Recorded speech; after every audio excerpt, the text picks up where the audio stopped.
El capitalismo argentino se caracteriza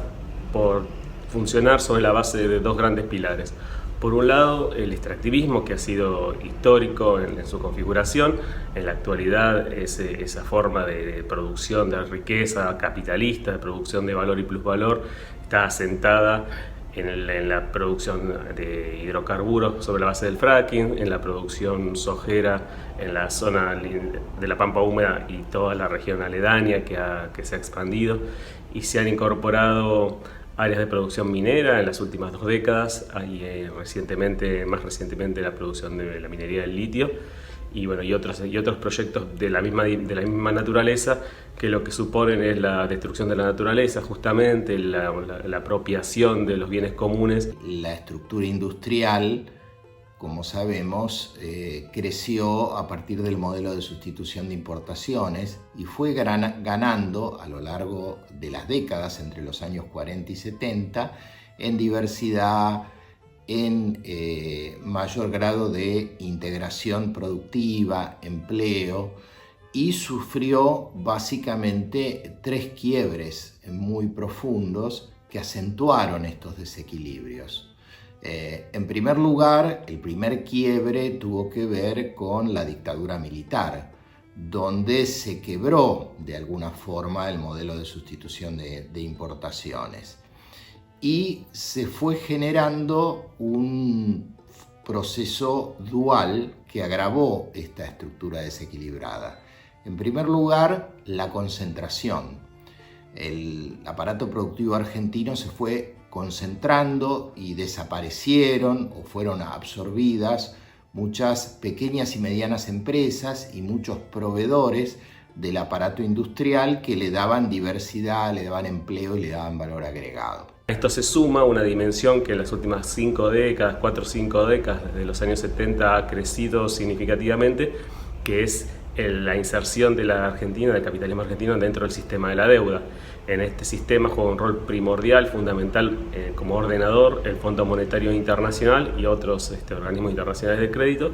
Pero bueno, la función fundamental de ese mecanismo es tensionar a la economía para garantizar que se creen y recreen las condiciones para la explotación, capitalista en nuestro territorio, que se creen y recreen las condiciones para la fuga de capitales, que necesitan inevitablemente de un creciente endeudamiento, que se creen y recreen condiciones para que desde el Estado se lleven adelante políticas, reformas estructurales que garanticen la explotación, la superexplotación en nuestro caso de la naturaleza, pero sobre todo también de la fuerza de trabajo, tanto de esa fuerza de trabajo remunerada en el sector industrial fundamentalmente, como la fuerza de trabajo no remunerada en los hogares y comunidades. La apertura y la financiarización de los años 90 fue un segundo golpe que acentuó este proceso de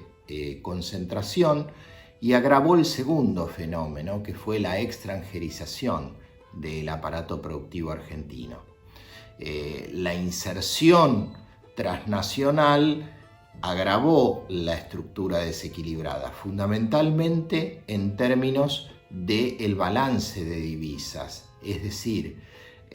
la segunda apertura importadora de los años 90 profundizó el sesgo que le dio a la Argentina un balance de divisas negativo, es decir, cada vez menos esta estructura productiva pudo acceder a mercados externos y los distintos shocks económicos, altas tasas de interés, tipo de cambio atrasado, subsidio a las importaciones,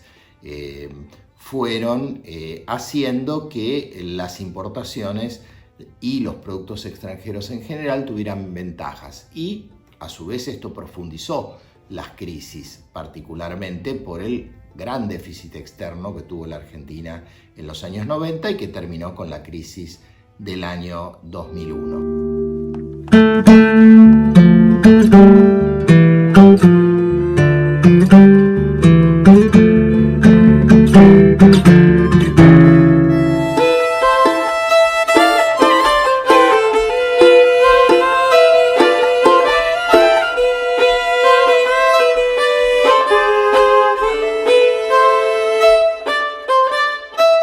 La estructura productiva argentina mantiene el grado de concentración económica que se profundizó en estos años.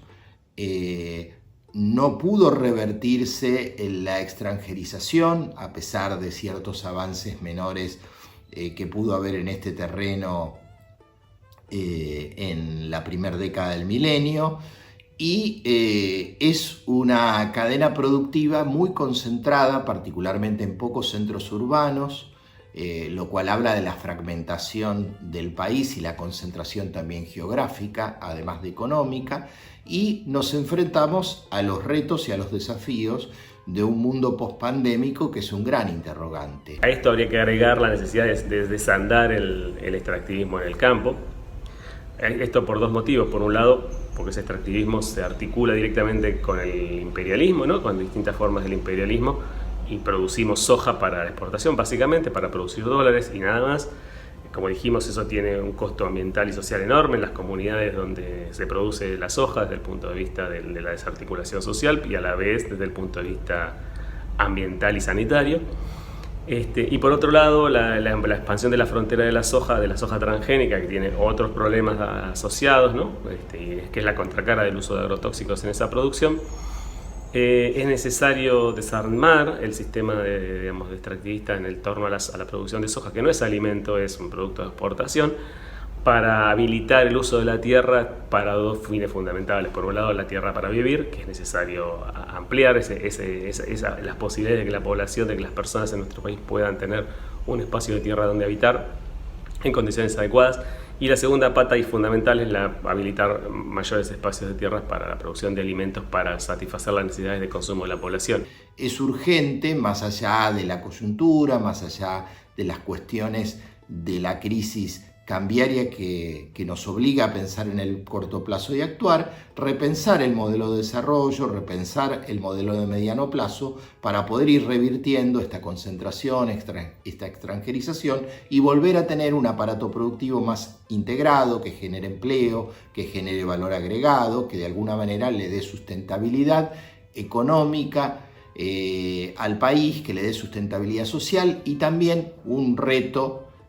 pendiente que tiene que ver con la sustentabilidad ambiental, que también es la herencia de años y décadas, mejor dicho, de un aparato productivo que no tuvo en cuenta, precisamente por estas crisis, la deuda ambiental que se fue generando. Toda esta transformación también debe estar ligada en ese sentido a la posibilidad de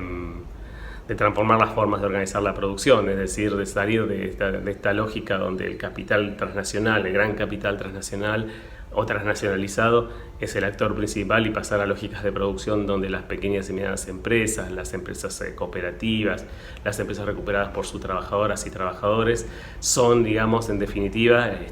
las empresas familiares son en definitiva los sujetos de la producción real y concreta en ese camino de generar una organización social que permita reproducir la vida de una manera más digna.